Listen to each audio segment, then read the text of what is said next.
Hey, it's Nikas again. My name is Nikas and I am an alcoholic. I want to talk today about surrender, the spiritual concept of what surrender is. Surrender is one of those words that we use a lot in recovery because it's something that we need to attain. There's a phrase that says surrender to win, right? And I never quite understood what that meant until I went to this meeting where this guy named Pablo, I'll use the first names here, where this guy named Pablo said, he was very tall, he was like 6'8", and he had this loud, thunderous voice, and he used to scream at the meetings in a authoritative sort of way. And what he said was, surrender is not just giving up, it's laying down your fucking weapons and walking over to the winning side and awaiting to take directions. Why? Because they're winning and you're losing. So surrender. And, when he said it, I really actually got it to win. To win, you have to actually let go of what you're doing and sort of give up. Or yield to this new thing. And what we end up surrendering to is a higher power. We surrender our thought world, right? Our actions that are produced by our thought world. We surrender this to a higher power for divine direction, for divine understanding. I actually had a very interesting experience with the word surrender, which is now I've come up with my own storyline, and that is I was in a motorcycle accident a couple years ago, and it was a very good one. 22 broken bones, 3 weeks in the hospital. 3 months in the hospital, and 3 weeks in a coma. And when I came out of that coma, I opened my eyes and looking across the room, I saw my father. And I thought, that's weird. Why is my dad in my bedroom? I said, why are you here? And he goes, hey, pal, welcome back. He says, you've been gone for a while. And he comes over to the bed and he grabs my hand. He says, so I got to tell you this right off the bat. You were in a really bad motorcycle accident. You're in the hospital, and your body's really fucked up. The doctors say that you're going to walk again, and that you'll resume some sort of normal life, but they don't want to say what normal is going to look like because, they're doctors. He says, you can't walk right now because there's a lot, you can't get out of bed right now. But at some point in the future, they're going to start doing physical therapy with you. You're going to have to relearn how to walk. You're going to relearn how to do a lot. You're going to relearn how to eat, relearn how to just do everything that you used to take for granted. And he says, but don't worry. Finances are being taken care of. We've got a great lawyer that's going to hopefully be able to get a little settlement out of this so that you'll be okay. He says, and I just don't want you to worry that that you'll be, homeless, or don't worry, we will take care of you. So that's the story of what's up. And I just looked at him. I just said, okay, just in a very nonchalant, okay. And he looked at me and he said, okay, what kind of answer is that? And I says, well, you're not lying to me, are you? And he said, why would I lie about a thing like this? I mean, look around you. Look down. You're in a hospital, dude. Why would I lie? I said, oh, no. I'm sorry. I'm not inferring that you were. I just, you didn't accept the answer, okay. He says, well, that's just not the kind of answer I'd expect to come out of you. And, here's my dad standing there as a reflection of myself. And I had to think for a second, if he was really identifying me. And I thought back tried to recall back in my recollection.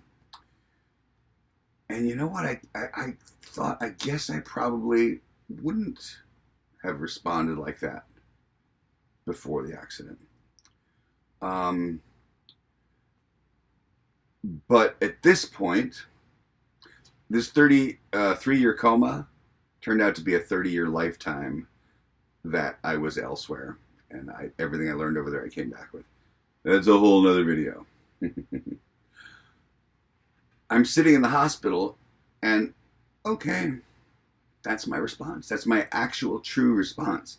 There was no panic. There's no, what does this mean? Well, there was no like trying to make a story out of the truth.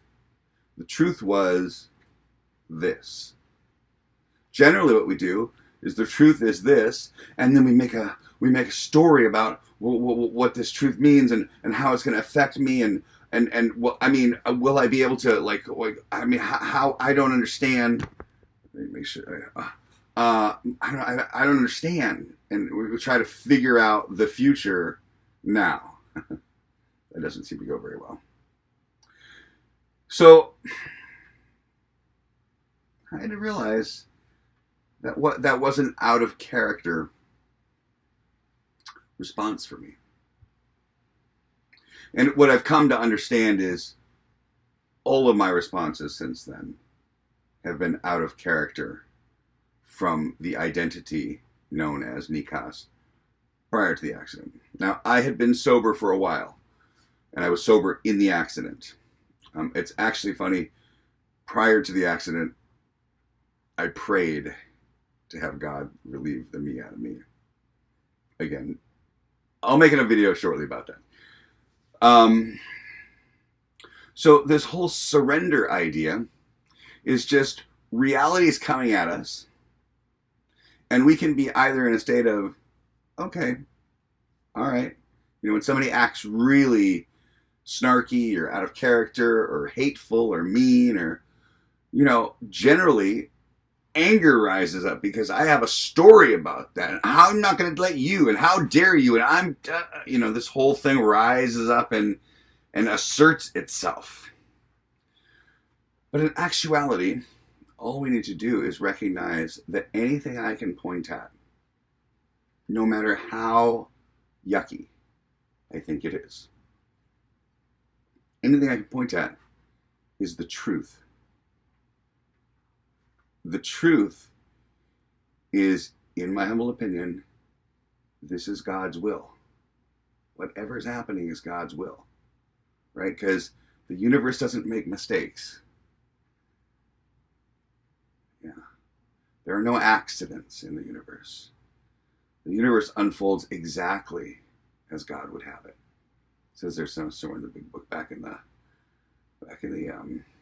acceptance point of the book, 440 something. So I have to understand that everything that's happening, the way that life is unfolding, the way that life is coming at me, is what I call inevitable. Life is inevitable. My response to life now at this point has just become, okay. And when my response is a response of surrender, which is, okay, then that sort of precipitates there's something coming next. And what's coming next is also truth. And when truth is met with intuitive response, we know exactly how to meet it. So, situation happens, let's just say person acts very badly towards me. I say, okay. And then I say, so yeah, that doesn't exactly work for me, so I'm not going to do that. Thank you. Or I'm not going to engage in this with you. I appreciate, thank you, but this doesn't work for me. And I walk away or I do whatever. Somebody hands me a drink or a bag of drugs, and I just say, okay, yeah, no, that's not where I'm at right now. I'm actually in recovery. So I appreciate that you are making the offer, but that's not where I'm at. Thank you.